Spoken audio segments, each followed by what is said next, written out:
Una estrecha trama entre medios y política marca la llegada al poder del flamante presidente mexicano Enrique Peña Nieto.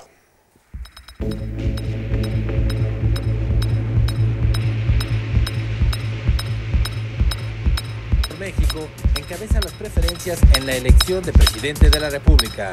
Mucho antes de que Enrique Peña Nieto se convierta en el presidente electo de México, publicaciones periodísticas denunciaron el fino entramado que lo unía al principal grupo mediático de ese país, uno de los más influyentes de América Latina, para construir una figura aceptable para el electorado mexicano, que tiene como principal fuente de información a las cadenas televisivas. Televisa debió salir a desmentir las investigaciones de la revista Proceso de México y las posteriores publicaciones del diario británico The Guardian. Sin embargo, la documentación presentada por estos dos medios sostiene firmemente la denuncia que plantea que el ex gobernador del Estado de México y flamante jefe de Estado acordó con ese grupo mediático la difusión de presuntos informes para desprestigiar al candidato de la izquierda, Manuel López Obrador, que volvió a denunciar una campaña en su contra, como cuando enfrentó al ahora saliente Felipe Calderón. Peña Nieto asume la jefatura de Estado tras 6 años de mandato de Calderón, quien se retira de la escena política con un amplio rechazo de las mayorías.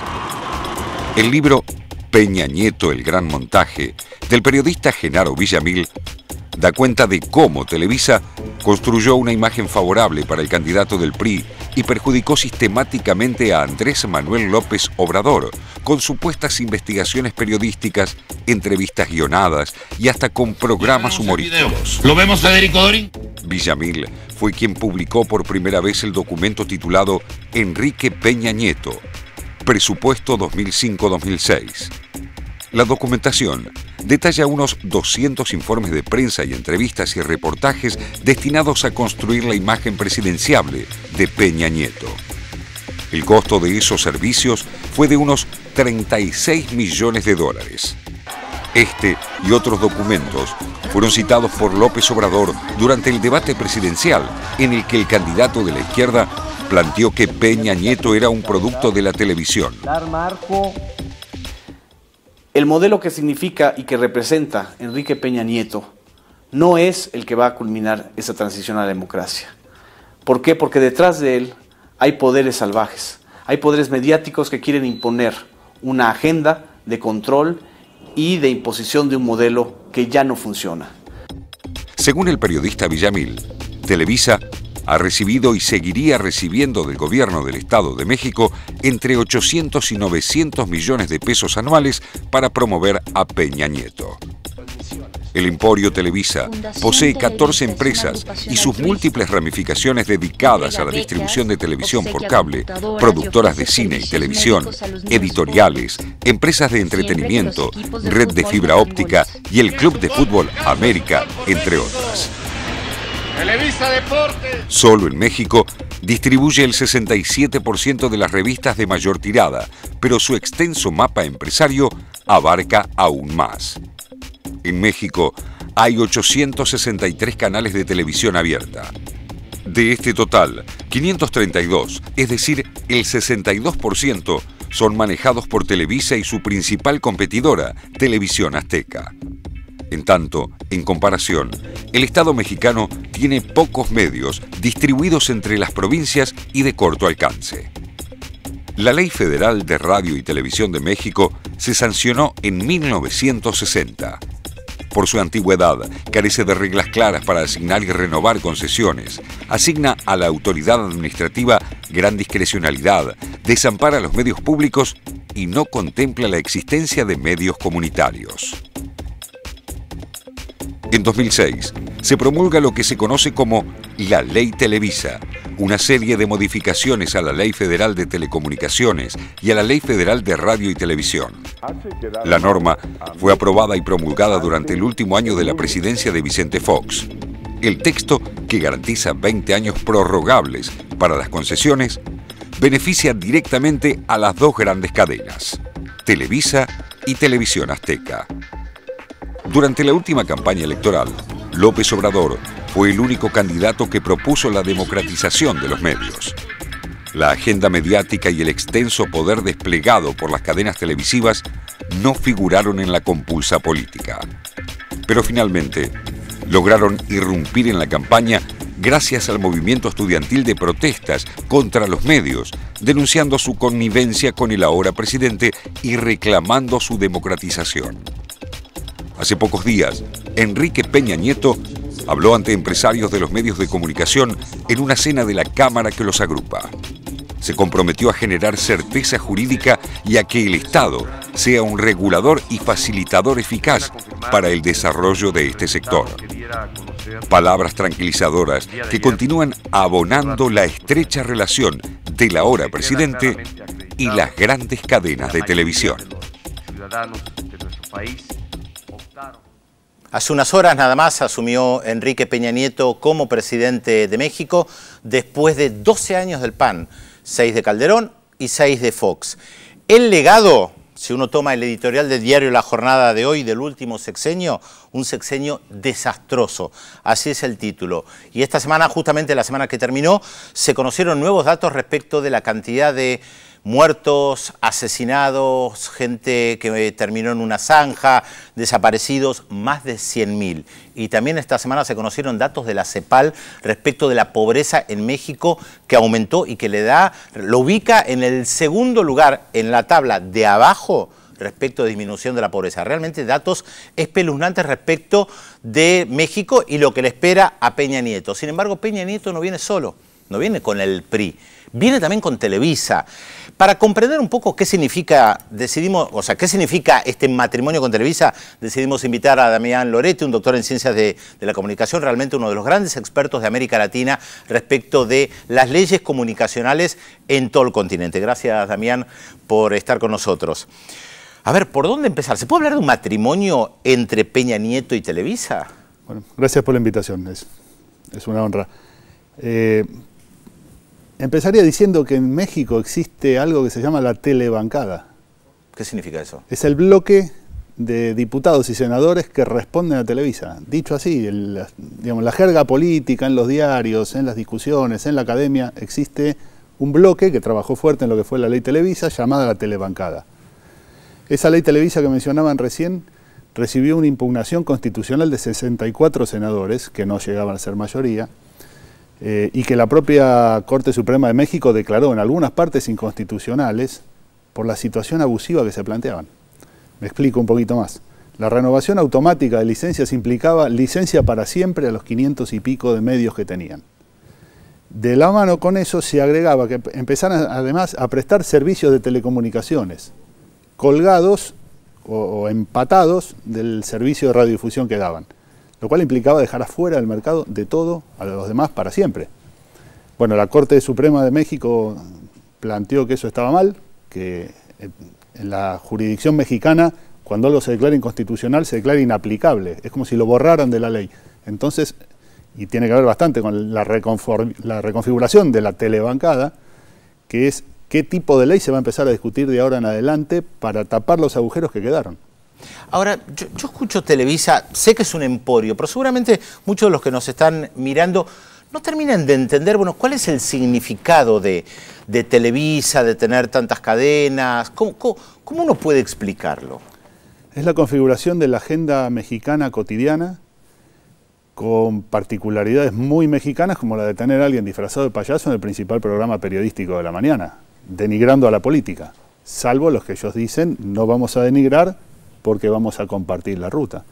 El año pasado hubo una jornada de discusión parlamentaria, digamos, sobre temas de comunicación social en el Senado mexicano, absolutamente ignorada por los medios, como las audiencias aquí en algún momento.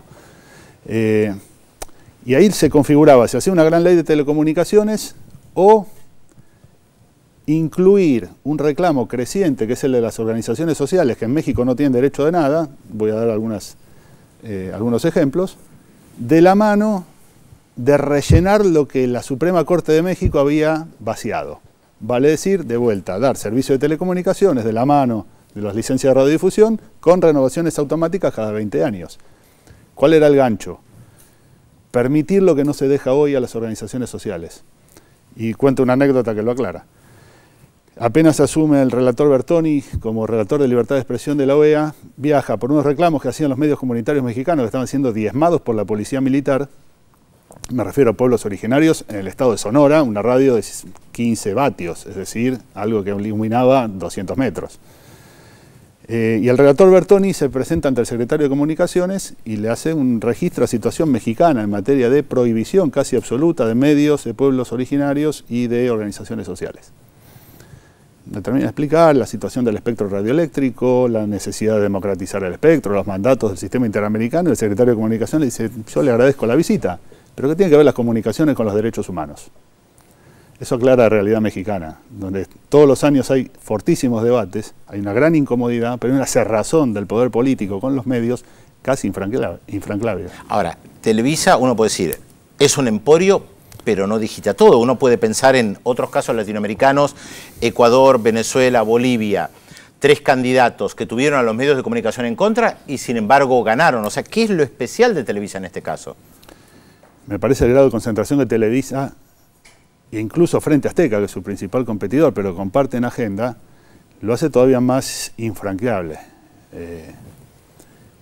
Me explico un poco más. El grado de organización social que hay en estos países versus México hoy, en términos de lo que implica el modelo de democratización de medios, ha permeado mucho más. En estos países, desde antes del inicio de los cambios, no hay secuestros de emisoras por el ejército. Hay gente encarcelada o en vistas de ser encarcelada por la violación del artículo 150 de la Ley de Bienes Nacionales. ¿Qué define esto? La apropiación de espectro, como un delito, como si alguien pudiera tomar una frecuencia y llevársela a su casa. Esto ha sido condenado por el sistema interamericano, pero eso no se modifica. En Chile pasa lo mismo, hay un montón de procesados, en Brasil también. Entonces, cuando la concentración de medios opera sobre la instalación de agenda, es que además no aparezca otro. No es solamente como arreglo a los negocios, es el tema del pluralismo que se pone en juego. ¿Qué otros casos en América Latina podés comparar al de Televisa? Por la magnitud, por la importancia que tienen, la capacidad de impulsar candidatos. Bueno, no hoy, pero fue Brasil con Collor. Recordado, por supuesto, con O Globo. El grado de concentración que existe en Chile, sobre todo con un presidente que era dueño de los derechos de explotación del Canal 11, de Megavisión, que es el caso de Piñera. Ahí no es un maridaje igual hoy, porque se ha desprendido de eso por la legislación chilena, pero es muy fuerte la cerrazón de los medios chilenos alrededor de la política en general. E insisto, lo que para nosotros son las radios comunitarias, en Chile no pueden ser radios de más de un microbarrio que se llama comuna. En Brasil la ley sigue exigiendo que todas las emisoras comunitarias sean de muy baja potencia, es decir, las organizaciones sociales no tienen medios, y eso configura un paisaje mediático. En Guatemala, para acceder a una licencia hay que subastarla. Vale, si uno tiene $2 millones no pone ni un FM. Se acaba de aprobar en Guatemala una reforma a la ley que la ha cuestionado hasta el propio relator de Naciones Unidas de Libertad de Expresión, que es guatemalteco, planteando un recurso judicial diciendo es inconstitucional, viola los derechos humanos que yo tenga que tener tanto dinero para tener una radio, porque si no, no accedo a la frecuencia. Y se acaba de aprobar, decía, una reforma que dice lo que decía el proyecto mexicano, 20 años prorrogable automáticamente. En Paraguay, recién mencionábamos lo del Lulo, la construcción mediática implicó que le hicieron una reforma en el Congreso mexicano, de las manos de los medios, el Congreso paraguayo, de la mano de los medios, a Lugo, que Lugo la vetara y la ratificaran, por más de los 2/3. ¿Qué implicaba esto? Implicaba la prohibición absoluta de que el Estado paraguayo pusiera publicidad oficial en medios comunitarios. Y de hecho había una orden, o un pedido de procesamiento penal contra el ministro de Comunicaciones de Lugo, porque pautaba en medios comunitarios como si fuera un delito, fue la denuncia. Es decir, no es solo lo que hay, sino es no permitir que otro no exista. Esa es la configuración del paisaje monopolístico mediático. Ahora, yo recuerdo algo bastante particular en México este año cuando surgió el movimiento Yo Soy 132, que fue un rechazo a la manipulación de Televisa respecto de la campaña electoral, que me llamó mucho la atención porque no conocía muchos, o no conozco muchos antecedentes donde aparece en el medio de una campaña electoral un movimiento político cuestionando a un emporio televisivo. Bueno, eso nace en una conferencia que da Peña Nieto, sí, en la universidad, en la Iberoamericana, que tiene una excelente escuela de comunicación. Bueno, ese movimiento me lo acaba de contar Coco Blaustein, un cineasta argentino, que estuvo en relación con compañeros mexicanos, que este movimiento ya tiene en Televisa los domingos a la noche un programa de televisión. Algo así como si no estás ahí, no existís en México porque nadie te ve. El famoso mito de tomar la voz en la esquina de la calle, los estudios de televisión son hoy las viejas esquinas de la calle, entonces hay que democratizar ese acceso, de eso se trata. Bueno, los compañeros del Yo Soy 132 no encontraron otra vida de llegar al resto de México que no fuera por eso, por las redes sociales no alcanzan. Pero podrían hacerlo en otro lugar, podrían hacerlo en Televisión Azteca, por ejemplo, ya que salieron tan duros en contra de Televisa. Es que tampoco hay tanta diferencia. Digo, no tienen lo de los demás, tienen otro tipo de alianzas, pero Azteca, digamos, la discusión entre Televisa y Azteca es de negocios. Ahora, ¿cómo lograron en este escenario que vos planteás respecto de esos dos emporios, tanto Televisa como Televisión Azteca, los zapatistas hacerse conocidos, hacer difundir su voz, otras campañas? ¿Cuál es el secreto de ellos frente a esos emporios? Porque al fin y al cabo tuvieron éxito. Tuvieron, me parece a mí, una enorme originalidad y un enorme reconocimiento de lo que sería el interior profundo mexicano, desde el sur. Supieron instalarse como noticias, pero con una estrategia comunicacional maravillosa. En algún momento, la pregunta era ¿dónde estaba el subcomandante? ¿Y qué pasa con el subcomandante? ¿Y qué pasa con el subcomandante? Y apareció un desplegado, como le dicen ellos, en el cual el subcomandante tomaba como si fuera Speedy González, decía yipi, yipi, yipi, y desaparecía. Es decir, él sabía jugar con los medios y la cantidad de visitas extranjeras generando además una corriente. Por ejemplo, cuando fue la mujer de Mitterrand, Daniel Mitterrand, fue con una gran cantidad de medios extranjeros que además les daba visibilidad, lo cual, vía redes sociales, internet, etcétera, empezaba a jugar con la cantidad de medios extranjeros que informaban sobre la realidad mexicana. Ahí permeaba. Sin eso, sin esa estrategia tan inteligente de comunicación que llegó a libros hechos por Marcos, no permeaba. Y en algún momento fue diluyéndose. Y en las campañas electorales es donde desaparece el zapatismo, porque ahí cierra filas. ¿El PRD entendió eso o no tuvo una estrategia comunicacional frente a un emporio que apoyaba al otro candidato, que termina ganando? Yo no soy un experto en política mexicana. Yo tiendo para mí que el hartazgo al PAN, sobre todo por el tema de la violencia, sí, dio, y sobre todo en el interior de México, la idea de que podían volver a un régimen anterior con cosas más tranquilas. Porque el PRD volvió a ganar el Estado, en el Distrito Federal. Sí. Y desde hace mucho. Me parece que la circunstancia del PRD no dio tanta confianza del aplacamiento de la violencia, pero es una mirada de haber estado en México algunas veces y no tener tan claras cosas. Creo que lo que daba el PRI es la sensación de vuelve la tranquilidad. Me imagino que seguiste la campaña en Estados Unidos, republicanos y demócratas. ¿Qué puedes decir ahí respecto de los medios de comunicación? Bueno, el modelo mediático más concentrado, digamos, Fox, etcétera, eran muy anti-Barack Obama, pero tenaces. Es una devolución de... la cadena Fox, no estamos hablando de Vicente Fox, que fue presidente de los Estados Unidos. La cadena Fox. Eran enemigos tenaces. Parte de este tema tiene que ver con un planteo que hicieron Obama y la senadora Hillary Clinton, cuando ambos eran senadores, de no permitir el relajamiento de las reglas de concentración en Estados Unidos. Luego, por aplicación de un fallo, un caso que se llama Prometheus, la FCC tuvo que rehacer las reglas y ahí hubo un parteaguas. Los medios concentrados nucleados en la Asociación Nacional de Broadcasters protestaron contra la justicia porque los obligaba a fijar reglas duras y las organizaciones civiles plantearon vía lo que se llama Prometheus ese tipo de planteos de no relajar. Esto acaba de terminar en la Corte hace poco tiempo, en junio, que rechazaron el recurso extraordinario de la Asociación Nacional de Broadcasters. Vale decir, la regulación de los medios por mandato de la justicia es no relajar. En su segunda presidencia, se acaba de anunciar hace poco, el presidente del FCC, de modo bastante poco transparente, empezó a plantear modificaciones de las reglas de concentración, en orden a permitir cierto tipo de integración vertical en los principales 20 mercados. Pero estamos hablando de lugares donde hay 7, 8, 10 televisoras locales, donde la explotación del UHF es mucho más que el que tenemos nosotros. Me refiero a la banda del 14 al 69, con 500 canales digitales. Digo, es otra realidad, pero aún así siguen discutiendo si hay que relajar. Fox está tenazmente planteando que eso hay que relajarlo, y la cercanía, a propósito de la independencia de las autoridades regulatorias. El presidente de la FCC era el jefe de la Oficina de Recaudación de Fondos de la primera campaña de Barack Obama. Bueno, interesante ese detalle. A propósito, la CNN volvió a ganar mucho en audiencia en las últimas elecciones también para analizar. Gracias por, Damián, por habernos acompañado en esta oportunidad y tratar de ver cómo llega un presidente que se dice es el presidente de Televisa. Hay que ver cómo funciona y hay que ver qué pasa también con los movimientos sociales en México. Félix, tenemos mensajes seguramente. Más detalles, Pedro, para la incógnita. Muchísimos mensajes. Miguel de Capital dice si podemos ampliar cuáles son los candidatos de la izquierda en el Paraguay. Carlos, también de Capital, acierta con la incógnita. Dice que es adicto al programa, que se emociona muchas veces con nuestro programa, que es una persona grande y, como diría el escritor de La Incógnita de hoy, atención porque es un dato interesantísimo, él está viviendo su tiempo de revancha, dice. Mucha ayuda, ¿no? Susana y Julio de Travesía, que acertaron también la incógnita. Sí, Pedro. Se los digo, Félix, está Mario, el periodista Mario Ferreiro, que es candidato de una de las corrientes de izquierda, y hay un grupo de mujeres socialistas que presentan también a una candidata. En principio hay 3 grandes candidaturas de izquierda. Muy bien.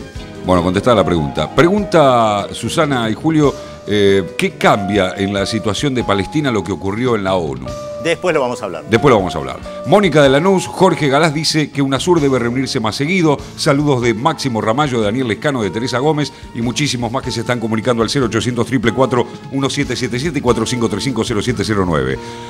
Más ayudas de la incógnita de hoy. Aquí está, atención, porque ya le hemos dado bastante ayuda a nuestros televidentes. A los 26 años, nuestro personaje recaló en Buenos Aires trabajando como periodista en varios semanarios, como Primera Plana, Panorama y luego en el diario La Opinión. Su primera novela es de 1973. Luego vendrían los años de hierro y el exilio en París hasta 1983, fecha en la que regresó a la Argentina. ¿Quién es este personaje? 0800 444 1777 y 45350709. Nueva pausa en Visión 7 Internacional. Le adelantamos el tema que vamos a desarrollar en el próximo bloque. Jordania se revela. Casi 2 años después de la primavera árabe, que terminó con varios gobiernos de la región, miles de jordanos salen a las calles desafiando la autoridad del rey Abdalá. Se lo contamos luego de la pausa aquí en Visión 7 Internacional.